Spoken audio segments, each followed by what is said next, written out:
মুখিগুলা ভালোভাবে ছুলিয়ে নিচ্ছি, এখন কেটে নিব।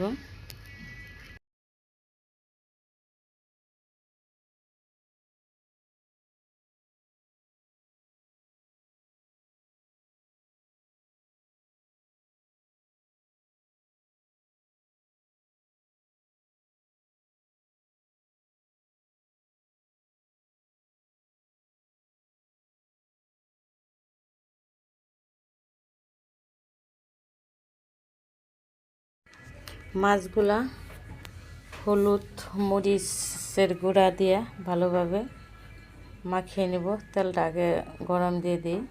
ভিডিওটা ছিল কয়েকদিন আগে, আসলে সময়ের অভাবে এডিট করতে পারছি না, এই জন্যে ছাড়া হয় না।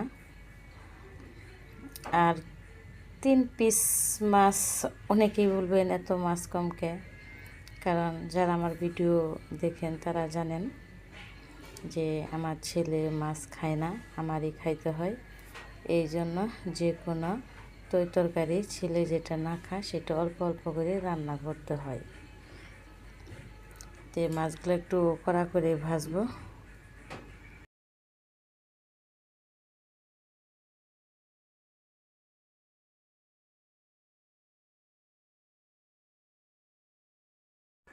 মাছগুলো আমার ভাজা শেষ। তেলে করে প্রথম একটু জিরা দিয়ে দিয়েছি, তারপরে পেঁয়াজ কুচি, ময় মশলা যা লাগে সব কিছুই দিয়ে দিচ্ছি একটু একটু করে। আর এখন মোটামুটি সবাই রান্না বান্না জানে, কারো শিখাই দিতে হয় না। তারপরেও আমরা রান্না করি, ভিডিও ছাড়ি, কারণ কাজটাই যে আমাদের রান্না বান্না নিয়ে। তো রসুন পেঁয়াজ বাটা দিয়ে দিলাম। তো আমার ছেলে বলতেছে মুখি দিয়ে ইলিশ মাছ দিয়ে হলে ভালো হতো। তো ইলিশ মাছ দিয়ে ভালোই লাগতো, কিন্তু এই মুহূর্তে ইলিশ মাছটা ফ্রিজে নেই। আর এখন ইলিশ মাছ খাওয়াই যাব না, আমাদের মতো মানুষেরা ইলিশ মাছ খাইতে পারবে না, কারণ ইলিশ মাছের অনেক দাম।